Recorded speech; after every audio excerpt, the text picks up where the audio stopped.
And this certainly has to be the most historic telephone call ever made from the White House. Challenger, only seconds after leaving the launch pad, according to NASA, has exploded. It just has the same seats that like a normal car has. It's literally a normal car in space. And we're going back to the moon, sure, and this time back to set. I should tell you that the first mission is scheduled to land on Mars on July the 4th, 1997. We will undertake extended human missions to the moon as early as 2015. We launched a new spacecraft as part of a re-energized space program that will send America. We plant our flag and leave our footprint for an eventual mission to Mars. What you're seeing here is a mirage. It is Photoshop, but it's has to be. 5, 4, 3, 2, 1.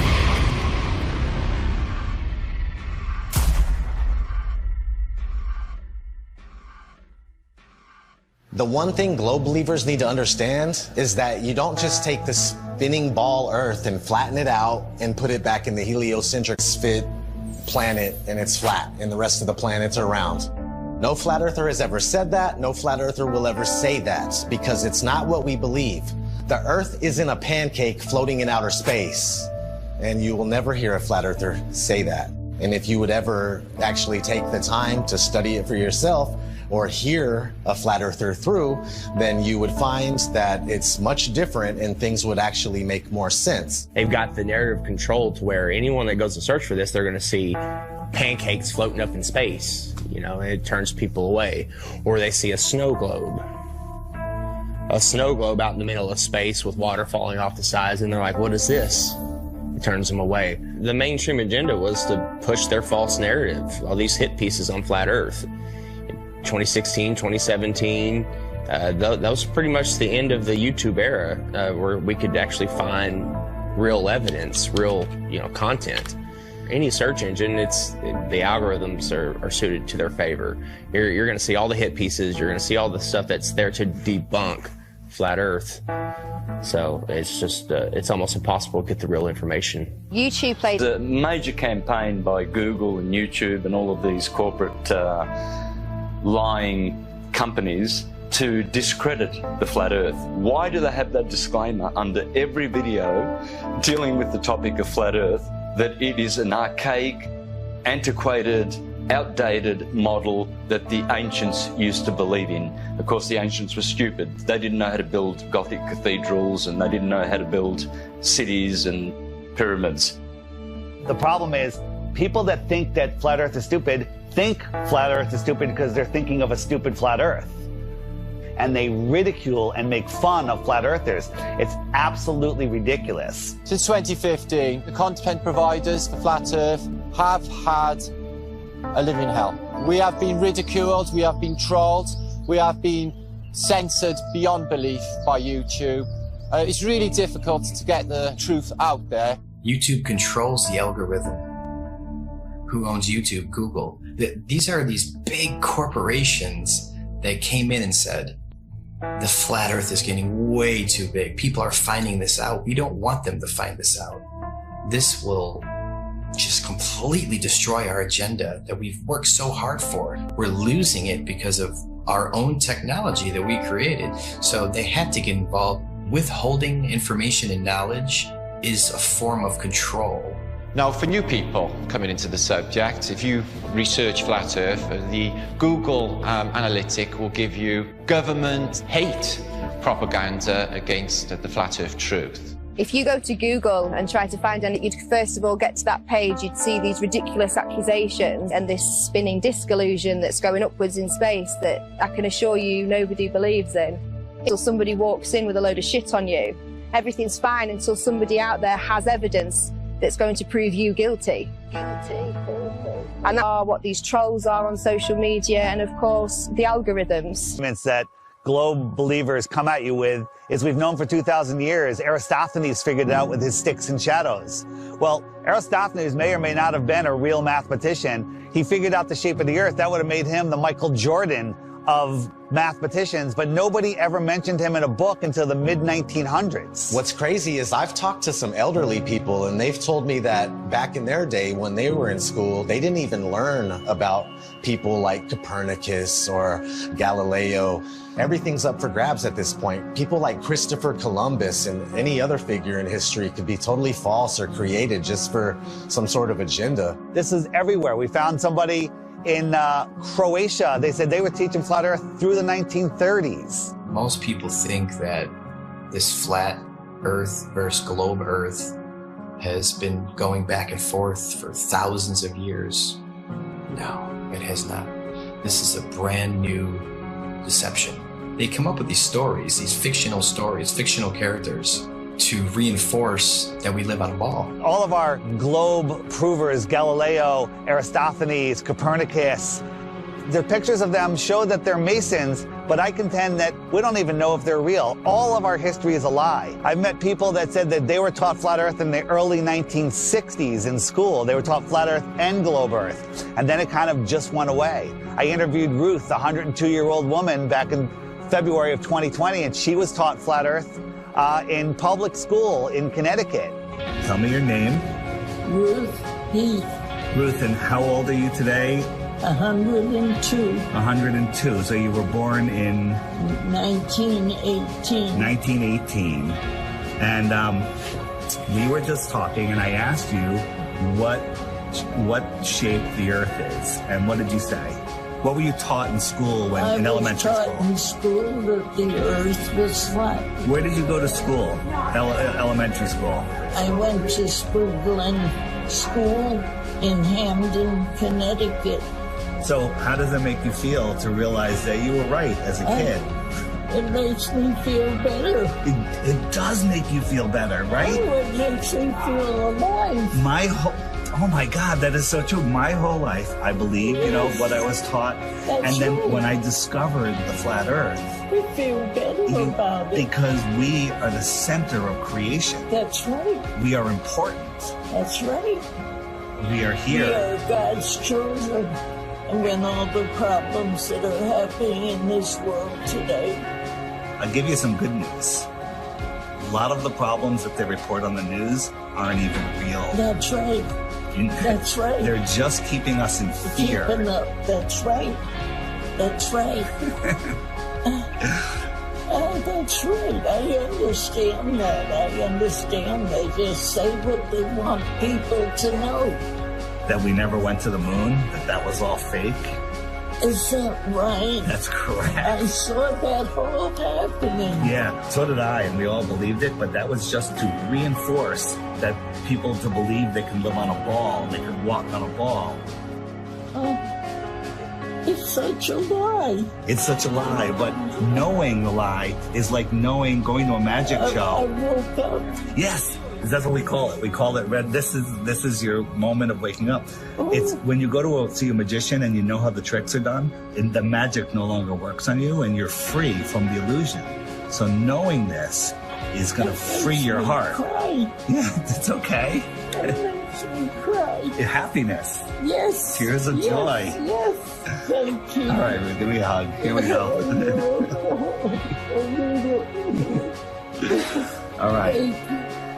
Rockefeller seems to have a role in this. He started the General Education Board and continued being involved with the educational system. The fact of the matter is, the people that have been in control, they're in control now, and they're going to continue to be in control, whether they pass it down or change the name, whatever it may be. But yeah, I mean, whenever Rockefeller's name is tied to something, it's always something to question, that's for sure. That's a huge red flag for me, that they can come in and change everything we know, all of history, and turn it into deception, and keep teaching the deception over and over and over again until it becomes the norm. Nation of thinkers.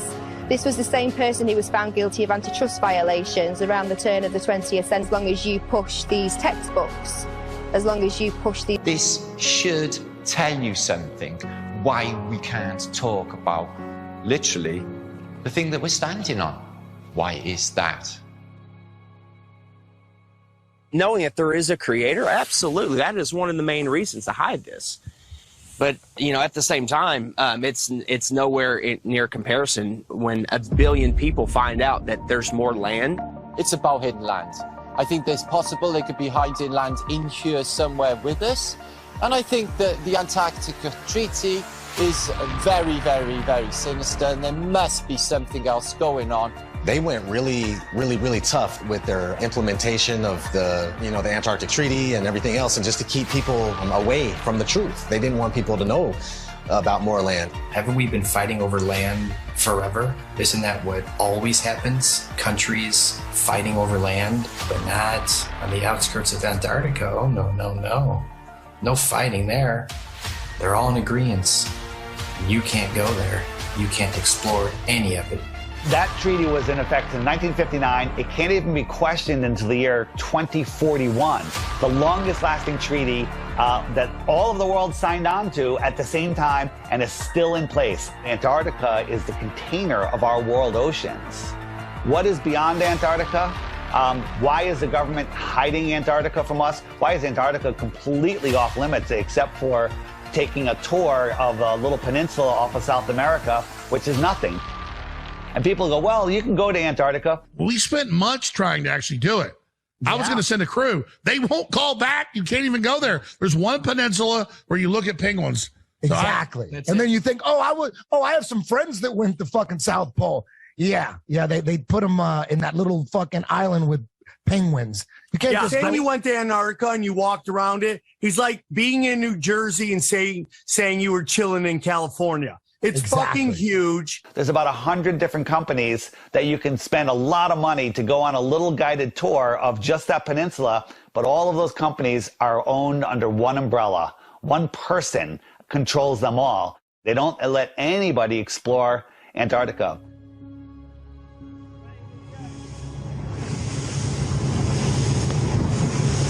Will be a fucking international headline in about 5 minutes. Australian Navy ship shoots it. Facing our way. Bad boys, shield. Is it? The turret is turning our way. The turret's turning at us. Boy, we should hide Adrian in case they think we're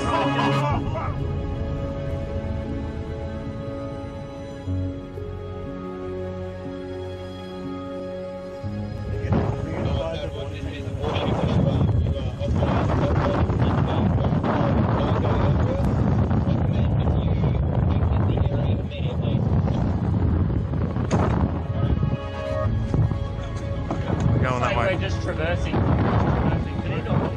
Is there a helicopter coming at us? Are we allowed? I don't know. Just travel. Just go. Just go. Send out the chopper. That's a drone. Is it? That's unreal.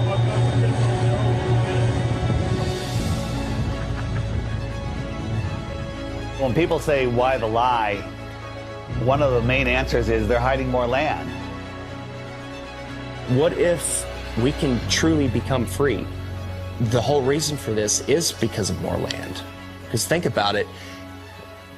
If there's more real estate, if there's more resources, natural resources, if there's more food for our starving children, if there's more space, more room for us to get away from the child sex trafficking, if there's places where we can go and other civilizations we can be a part of, where they don't charge you for water, they don't charge you for free energy, they don't charge you for property taxes. What if there is more land? Nobody can go explore Antarctica, period. Because if humanity found out there's more land, then the heliocentric theory is gone. They can't start adding more continents on the bottom of a ball. It's just, they wanted it silenced right away. There is evidence out there through old maps, namely the 1,000-year-old Japanese Kawabashi map, which shows continents and lands outwardly of what they call the ice shelf or the ice wall. So why are they teaching the globe model? Well, you see, the globe is a container, and it's a container of all the known land. The Jesuits and the Freemasons, They needed a new model because they wanted a new world order. Because right now on a ball or in a snow globe, there's only 7 continents. That's all there is. So everything is very limited. We have a limited supply. Resources are very scarce because the Earth is a globe, right? It's cut off. Everything's cut off. If you open it up and there is more land, then there's plenty of resources. More land means more resources. Well, that's huge if they're hiding something like that.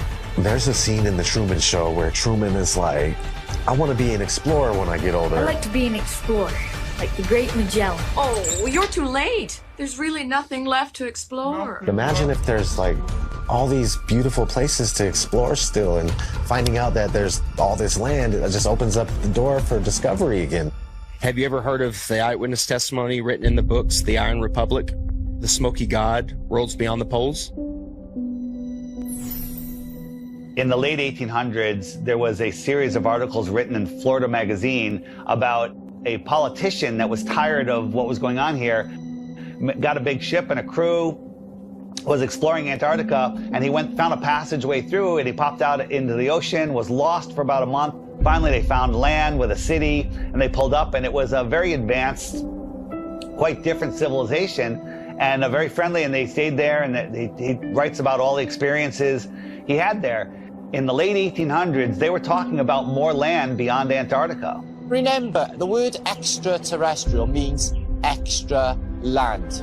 They're telling you that there's more land in here that they don't talk about. There could be more land in some of the oceans where it's just all blue on the map. Nobody knows. You're not cruising around on big ships or flying over it on planes and looking, you know, nobody's out there charting anything. Have you heard of such a thing as no-fly zones? For instance, you can't fly in certain areas near the Arctic Circle or the Antarctic Circle. The reasons being is because there are lands there that we're not supposed to know about. They don't want those lands to be discovered. All these corrupt systems that are stealing money from us, kidnapping our children, just doing horrible things. They rely upon the cattle staying on the ranch, the slaves on the plantation. That's why Flat Earth is the most important knowledge we can obtain. It's because there is more land. Don't look at us and say, go prove it. They won't allow us to go prove it. We're not the lazy ones here. We're being restricted from going to prove this to you. So because of that, of course we're going to speculate. It's a red flag. If that's not a red flag to you, I don't know what is. They won't allow us to go. Allow us to go. If we go and there's nothing there, I'll admit I'm wrong. But all signs point to that they're hiding more land. You have to have permission to do everything. You have to have permission to marry the love of your life. You have to have permission to travel down the road when we have the inalienable right to travel from point A to point B. You people think you're free? You're not free. You're free-range chickens. That's what you are. You're free-range chickens held in an area. You're not allowed to go past it. If not, you go to jail or you get shot. Stay on the plantation, do what you're supposed to do, pay your taxes, and shut up. Right? There's endless amounts of everything, and there's so much more land out there, and there's many places to explore, and they just want to keep us here in the middle of the pond, stuck here thinking that this is all there is. What happens to the price of gold and all natural resources if there's more land? Gold can't go to $1 an ounce. Gasoline can't go to 20 cents a gallon. We can all have, you know, thousands of acres of land to ourselves. The whole system crumbles. The entire system crumbles, period. On the other hand, we have the North, which is also off limits. I went on my first official trip. I was going with my father and my grandpa Sinclair up to the North Pole. It was a very glamorous destination. I figured I was finally going to be let into the reason for the existence of this high security Arctic space. That was exactly right. We drove slowly through and past the buildings on a special top secret mission.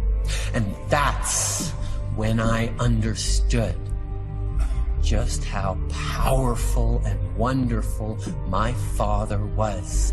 The North Pole is a biggie. It's always been in my mind. I've juggled with the idea, is there hidden land? Could they have possibly hidden a continent in the Arctic Ocean, which is seemingly an ocean? They could hide land there. Many old maps will show you the Hyperborean, 4 continents, and in the center, Axis Mundi. And I think that is what's there. I think there is Mount Meru. And I think that gives off an acoustic device. There's definitely something special going on up there. And if you just think about that long enough, why do compasses point north? I mean, that's really wild in itself. What if we all took our compasses out and just followed them until it stops? A compass will always point north, towards the magnetic north. There's some kind of force or some type of energy, frequency, vibration that's pulling that needle to the north. It's crazy to think that all compasses are pointing north to the North Pole. No compass points south. There is no South Pole. There's no compass that's going to go south. And no, it's come to the north. There's something there. I think we can all agree there's something there. And it's crazy that they cover it up. They've covered it up for so long. There's ancient civilizations, the Nordics, there's people have talked about, you know, the Rupert Nigra, the Mount Meru, the giant magnetic mountain at the center. An entire magnetic mass or a mountain that is strong enough to make everybody's compass point north. When I was a kid in school, they showed us a National Geographic video of the guys that were getting to the North Pole, and they just basically made it look so horrible and miserable and dark and cold that no kid ever in his life would go, hey, I want to go to the North Pole. So if you watch any documentary about the North Pole or anybody venturing to the North Pole, all you're going to find is some dude mobbing on an ice sheet, and he's got a little device in his hand. He's like, 3, 2, 1, North Pole. And that's not the North Pole, man. That's bullshit. I just don't know what this is. It's a map. My father showed me a map like this once. Inside the circle is your world and my world. Many others. No one knows how many. The Dark Tower stands at the center of all things. And it stood there from the beginning of time. And it sends out powerful energy.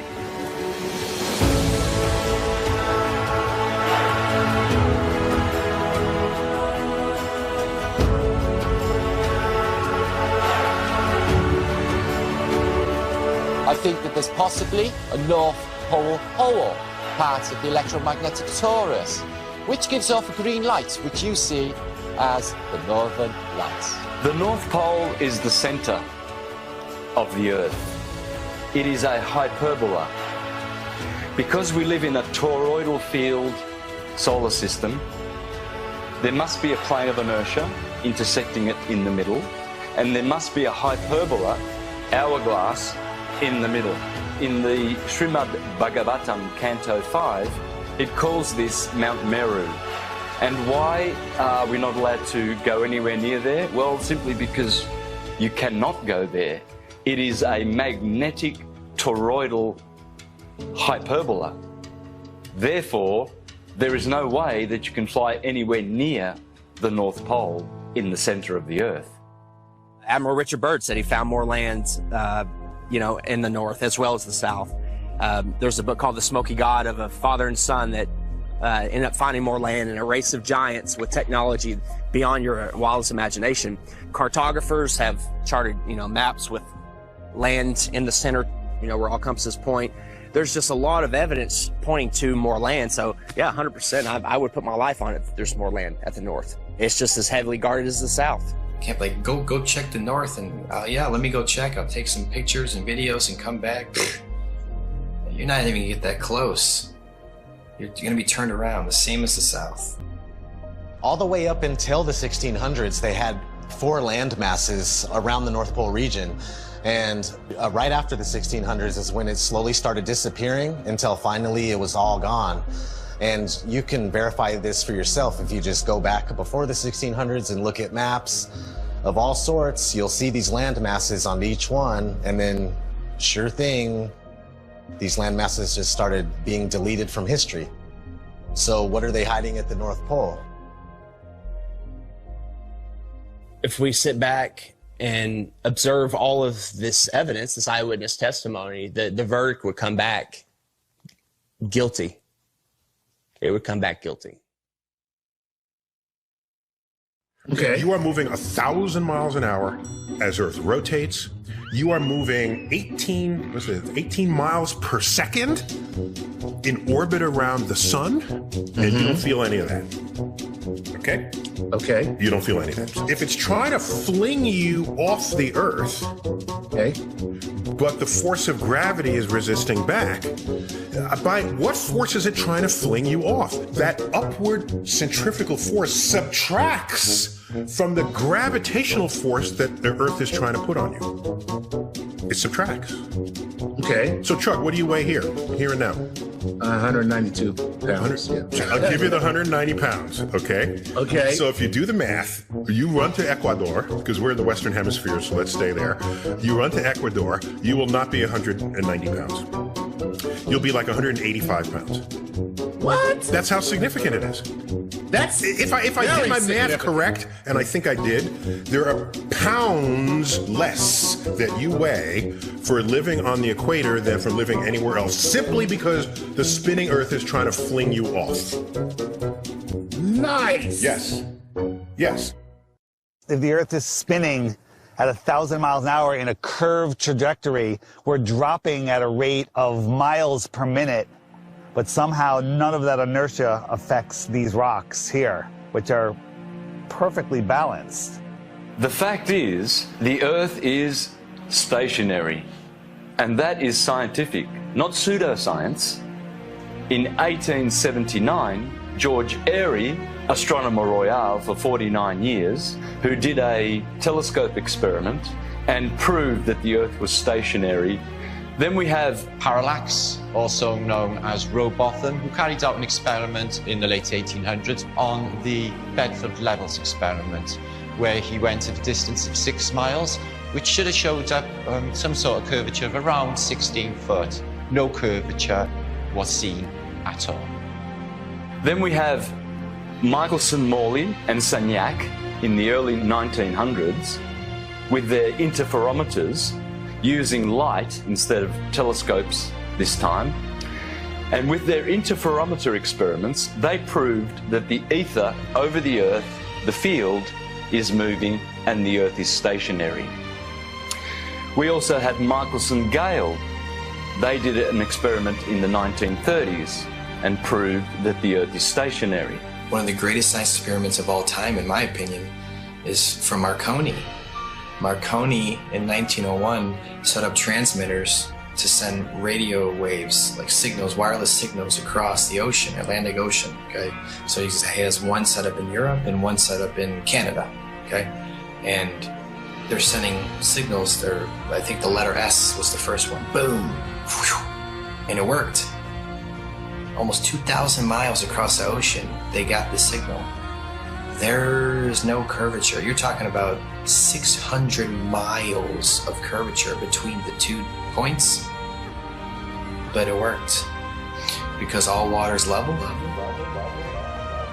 I don't even know if he was trying to talk about that at the time. It was just more about his technology that he was coming out with. And have you learned about that in school?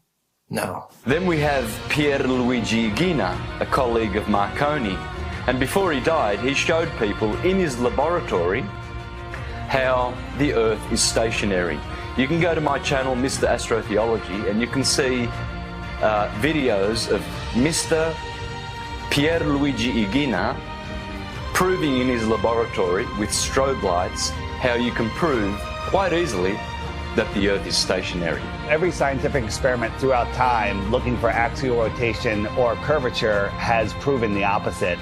They don't teach this in schools. Any observation, when you go outside on a calm morning, you can see a perfectly glass lake. And your senses will tell you that, nothing is moving. We, stationary Earthers, we have science, real science, on our side, and the Globies have pseudoscience.